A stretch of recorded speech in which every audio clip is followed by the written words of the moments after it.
दोस्तों नमस्ते, हमारे YouTube channel leading case laws में आप सभी का एक बार फिर से स्वागत है।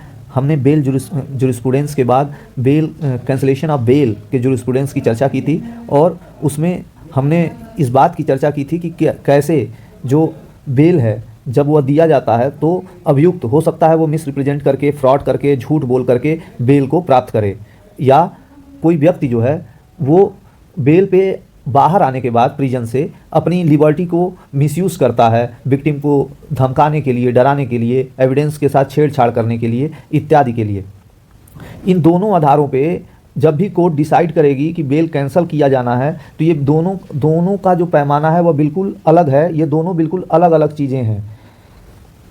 जब मिस रिप्रेजेंटेशन, फ्रॉड, इन सब बातों की चर्चा होगी तो जो बेल ऑर्डर है वह उसकी लीगलिटी की बात हो रही है कि जो इम्प्यून्ड ऑर्डर है वो सही है या गलत है, इसकी बात हो रही है। लेकिन जो दूसरा केस है, इस दूसरे केस के दौरान जो बात हो रही है ये इसमें उस पुराने ऑर्डर की बात नहीं हो रही है, बल्कि कोर्ट के ऑर्डर की वजह से एक अभियुक्त जेल के बाहर है और उसका एक्ट ऐसा है जो कि मिसयूज़, कोर्ट के द्वारा दिए गए लिबर्टी का मिसयूज़ करने की कैटेगरी में आएगा। तो यहाँ पे जो जुरिस्प्रूडेंस होगा वो बिल्कुल अलग होगा और इसको लेकर के एपेक्स कोर्ट ने फिर से किन ग्राउंड्स पे दिया गया जमानत कैंसिल किया जा सकता है इसकी बात करता है।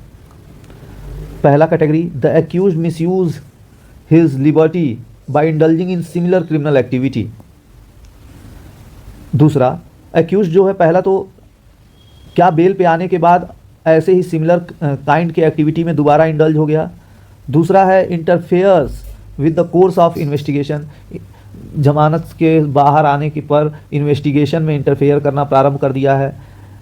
एविडेंस या विटनेसेस को टेम्पर करने की कोशिश की गई है, या विटनेसेस को थ्रेटन किया गया है, या अभियुक्त के देश छोड़कर भागने की परिस्थिति है, या अंडरग्राउंड हो जाने की परिस्थिति है,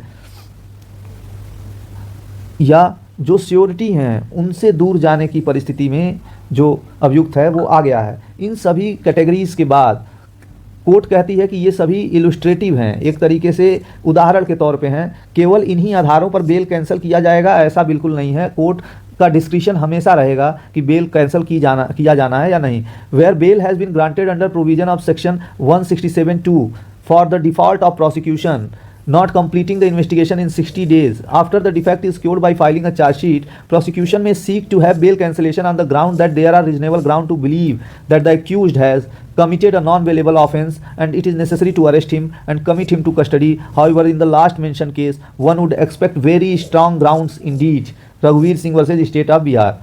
कहने का तात्पर्य यह है कि अगर किसी को डिफ़ॉल्ट बेल भी मिल रहा है, डिफ़ॉल्ट बेल मिलने के बाद अगर प्रोसिक्यूशन बेल कैंसिलेशन मूव करता है तो उसको यह दिखाना होगा कि बहुत ही ज़्यादा रीजनेबल ग्राउंड है कि अभियुक्त ने अपराध किया है और उसका गिरफ्तार किया जाना अत्यंत आवश्यक है, उसको कस्टडी में लिया जाना बहुत ज़्यादा आवश्यक है। From the perusal of the contention raised by the petitioner, और अब इस पर ऑनरेबल जस्टिस अब अपने केस पर आती हैं। केस लॉ को साइड करने के बाद जो करेक्ट पोजीशन है उसको बताने के बाद वो कहती हैं, it becomes quite clear that cancellation has been sought on 2 premises. जो बेल कैंसलेशन का प्रेयर किया गया है वो 2 आधार पर किया गया है। Firstly, the facts and merits of the case where such that grant of bail was not at all justified. पहला आधार तो ये बनाया गया कि यह एक ऐसा केस है जिसके मेरिट के आधार पर बेल नहीं दिया जाना था, और दूसरा, on a premise that opposite party number 2 misused the liberty granted him during interim protection granted by the court concerned during pendency of anticipatory bail application। और दूसरा, बेल एप्लीकेशन की पेंडेंसी के दौरान, जो एंटिसिपेटरी बेल एप्लीकेशन की pendency थी उस दौरान जो एंटरिंग प्रोटेक्शन दिया गया था उस बीच में अपोजिट पार्टी नंबर 2 ने अपनी लिबर्टी का मिसयूज़ किया है। अब ऑनरेबल कोर्ट डिटरमाइन करने जा रही है इस केस का फेट।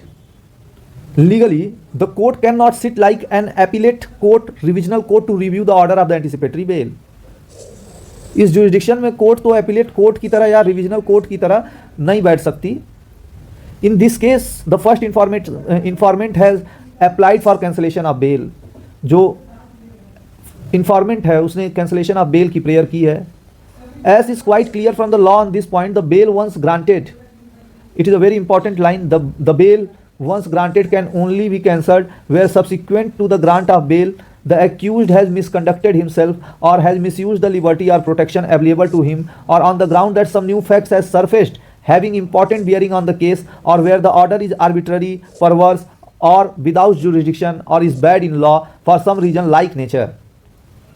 कोर्ट कहती है कि किसी को भी दिया गया बेल तब तक कैंसिल नहीं किया जा सकता जब तक कि एक्यूज ने मिसकंडक्ट किया हो, जो लिबर्टी दी गई थी उसका मिसयूज़ किया है, जो प्रोटेक्शन दिया गया है उसका मिसयूज़ किया है, या कोई ऐसे तथ्य आ गए हैं सामने जो इस बात को कंपेल करते हैं कि अभियुक्त का जेल में रहना आवश्यक है, या ऑर्डर जो है वो पूरी तरीके से आर्बिट्ररी है, परवर्स है, बिना जुरिस्डिक्शन का है, या आई ऑफ लॉ में करेक्ट नहीं है, या ऐसे किसी अन्य रीजन के लिए भी।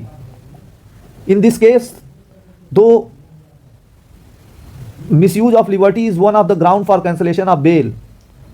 कोर्ट कह रही है कि इस केस में यद्यपि मिसयूज ऑफ लिबर्टी जो है वो ग्राउंड है कैंसिलेशन ऑफ बेल का प्रेयर किया गया है इस ग्राउंड के आधार पे, but at the same time the burden lies on the state और the party seeking to prove the same by bringing sufficient material before the court और to at least show that the allegation as to misuse the conduct has some substance in it.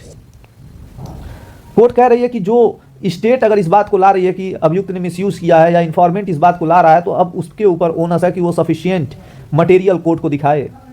As far as present case is concerned, there is allegation that the opposite party number 2 during the period he was on interim bail, interim protection, threatened the victim and she moved a complaint on 2 occasions before the police commissioner Kanpur Nagar before concerned session judge. In my view, moving of the application or even filing of FIR is not sufficient to draw the conclusion that in fact he threatened the victim and that he misconducted himself।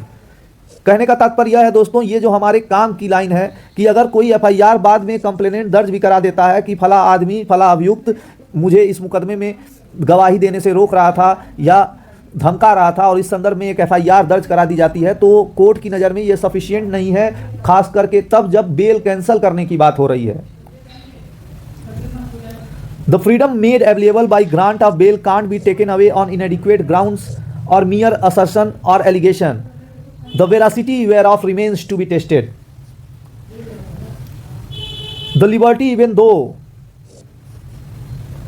on bail, is an important fundamental right which cannot be taken away except by procedure established by law.